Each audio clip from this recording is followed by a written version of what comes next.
जरा सही से सामान लिखवा दीजिएगा पंडित जी। पिताजी के श्राद्ध में कोई कमी न रह जाए। लोगों को भी पता चलना चाहिए कि कितनी शानो शौकत से हमने ये सब किया है।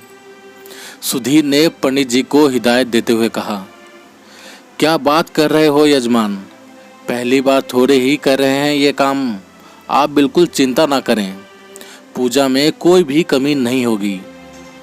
नेहा, तुमने पूरे मोहल्ले वालों को खबर कर दी है ना? कल पिताजी का श्राद्ध है। एक बार सभी रिश्तेदारों को भी दोबारा से फोन कर देना, अपनी पत्नी को समझाते हुए सुधीर ने कहा। ये सब सुनकर सुमित्रा जी, जो कि सुधीर की माताजी हैं, उनकी आंखें अनायास ही भर आईं। अतीत की परछाई मानो उनके समक्ष सजी हो उठी। आ गए आप, ये मिठाइयाँ का डिब्बा किस लिए? सुमित्रा, आज मेरी खुशी का कोई ठिकाना नहीं है। ऐसा लग रहा है मानो मैं आसमान में उड़ रहा हूँ। अपने सुधीर की सरकारी नौकरी लग गई है। मेरा तो जीवन ही सफल हो गया। अब तो कोई अच्छी सी लड़की देखकर शादी कर देते हैं, सुमित्रा जी ने चहकते हुए कहा। कितनी धूमधाम से विवाह किया था। बेटे की पढ़ाई में ही काफ़ी धन खर्चा हो चुका था। रहा सहा अब शादी में लग चुका था। देखो जी, पिताजी के देखभाल अब मुझसे नहीं होती। मैं भी कहाँ तक करूँ? 2 छोटे बच्चे हैं, उन्हें संभालूं या फिर इन्हें? माताजी तो वैसे ही दमे की मरीज हैं, उस पर पिताजी को अब लकवा मार गया है। पहले कम से कम बच्चों को तो संभाल लेते थे, घर के छोटे बड़े कुछ काम भी कर लेते थे। अब तो बस एक ही जगह पड़े रहते हैं, वहाँ भी इन्हें चैन नहीं है। थोड़ी थोड़ी देर बाद बहू ये कर दो, बहू वो कर दो। तंग आ गई हूँ ऐसी जिंदगी से, नेहा ने अपनी मन की भड़ास निकालते हुए कहा। सुधीर ने भी कोई कमी नहीं छोड़ी थी इलाज में, परंतु न तो कोई दवा ही काम कर रही थी और न ही कोई मालिश। डॉक्टर से लेकर वैद्य हकीम तक सब करके देख चुका था। अपने विवाह का कर्ज उतारा ही था, अब बुजुर्गों की दवा दारू का खर्च। सरकारी नौकरी में भला बचता भी क्या है? आज उनको गए 1 साल हो चला है।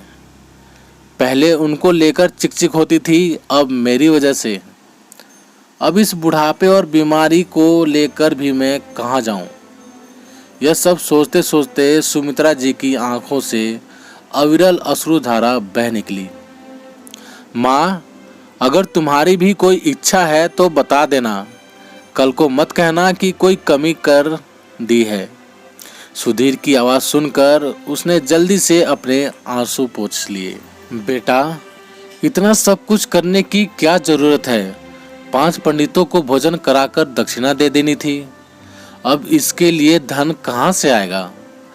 पहले ही सिर पर कर्ज है, कैसे होगा सब? हो जाएगा माँ, अब समाज में रहते हैं तो बिरादरी वाले क्या कहेंगे? जग हंसाई थोड़ी ही करवानी है। घर में बच्चों की फिक्र किसी को नहीं है। जो चले गए उन पर अब भी धन बर्बाद हो रहा है। अपनी चादर देखकर ही पैर पसारना चाहिए ना। आज पिताजी के श्राद्ध में तो कल माँ के, बाकी तो घर में कोई दिखता ही नहीं है, नेहा ने अपने पति की बात को काटते हुए कहा। माँ चुपचाप वहाँ से अपने कमरे में चली गई और कुछ देर बाद अपना मंगलसूत्र हाथ में लिए वापस आई और बेटे के हाथ में थमाते हुए कहा, बेटा, अब मेरे पास इसके अलावा और कुछ नहीं बचा है, और भला अब ये मेरे किस काम का? ये कहते कहते सुमित्रा जी वहीं जमीन पर अचेत होकर गिर पड़ी। अब सुमित्रा जी भी इस दुनिया को छोड़कर चल बसी थी। उनके चेहरे पर एक संतोष का भाव था, मानो वह कह रही हों कि एक ही बार के खर्चे में हम दोनों का श्राद्ध निपट जाएगा। तो प्यारे दोस्तों, आप सभी को ये कहानी कैसी लगी कमेंट करके हमें ज़रूर बताना। यदि कहानी आप सभी को अच्छी लगी हो तो लाइक करना, शेयर करना, और चैनल पर नए हो तो प्लीज़ चैनल को सब्सक्राइब भी ज़रूर कर लेना। तो चलिए दोस्तों, मिलते हैं आप लोगों से एक और नई कहानी के साथ। तब तक के लिए जय हिंद, वंदे मातरम।